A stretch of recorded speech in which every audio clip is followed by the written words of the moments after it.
بسم اللہ الرحمن الرحیم۔ آج کا سوال یہ ہے کہ دل مردہ کیسے ہوتا ہے؟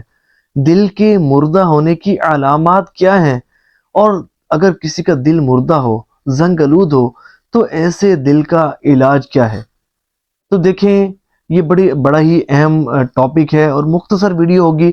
آپ نے اس کو مکمل سننا ہے، اللہ نے چاہا بہت زیادہ آپ کو فائدہ ہوگا۔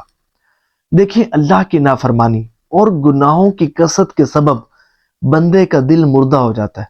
دیکھیں، گناہ کر کے بندے کا دل سیاہ ہو جاتا ہے، دل تاریک ہو جاتا ہے، دل زنگ آلود ہو جاتا ہے، دل پر سیاہ داغ لگنا شروع ہو جاتے ہیں، دل پر سیاہ دبے لگنا شروع ہو جاتے ہیں، دل پر مہرے لگنا شروع ہو جاتی ہیں، اور ایسا دل سیاہ ہو جاتا ہے کہ بالکل سمجھے کہ گناہوں کی نحوست کے سبب تاریک ہو جاتا ہے۔ دیکھیں، جب آپ ایک گناہ کرتے ہیں نا، تو دل پر ایک دبا لگتا ہے، پھر دوسرا گناہ کرتے ہیں، پھر دوسرا دبا لگتا ہے۔ اس طرح گناہ کر کے جتنے بھی گناہ بڑھاتے جاتے ہیں، دل پر دبے، داغ، نقطے بڑھنا شروع ہو جاتے ہیں، اور پھر ایک وقت ایسا آتا ہے کہ گناہوں کی نحوست کے سبب دل کالا سیاہ ہو جاتا ہے۔ پھر یہ وہ وقت ہوتا ہے کہ پھر آپ کا دل کسی بھی نیک عمل کی طرف راغب نہیں ہوتا، نیکی اور بلائی کے کام کی طرف طبیعت مائل ہی نہیں ہوتی، اور بندہ کہتا ہے کہ بس میں ہوں اور گناہ کے کام ہوں۔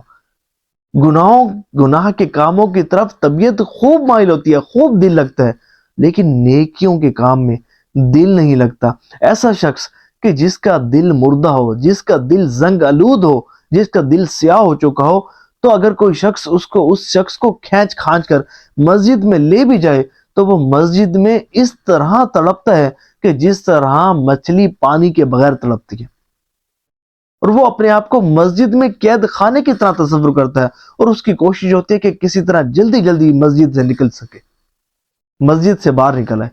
تو دیکھیں، جب بندے کا دل سیاہ ہو جاتا ہے نا، تو بندہ پھر سمجھے کہ ہر طرح کی نیکی اور بلائی والے کاموں سے محروم ہو جاتا ہے، اور کسی بھی نیکی کے کام میں دل نہیں لگتا، عبادت میں دل نہیں لگتا، اور نہ ہی ذکر و درود میں اس کا دل لگتا ہے۔ نفلی عبادات تو بڑی دور کی بات ہے، فرض عبادات بھی کرنا اس بندے کے لیے بہت مشکل ہو جاتا ہے۔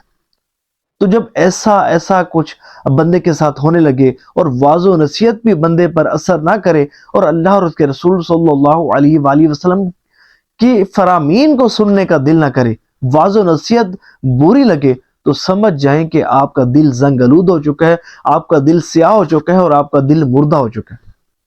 اب ٹریٹمنٹ کی حاجت ہے، تو اس کے جو سیاہ دل، جو مردہ دل ہے، اس کا بہترین ٹریٹمنٹ وہ استغفار کی کثرت، اللہ سے اپنے گناہوں کی سچی معافی مانگنا۔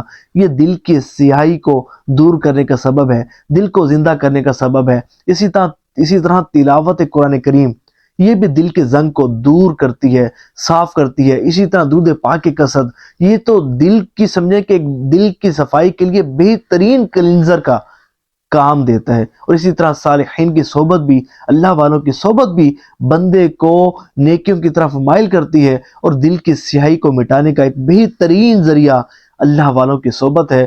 تو دعا ہے کہ اللہ کریم جو سنا اس پر عمل کرنے کی اور ثواب کی نیت سے شیئر کرنے کی بھی توفیق عطا فرمائے۔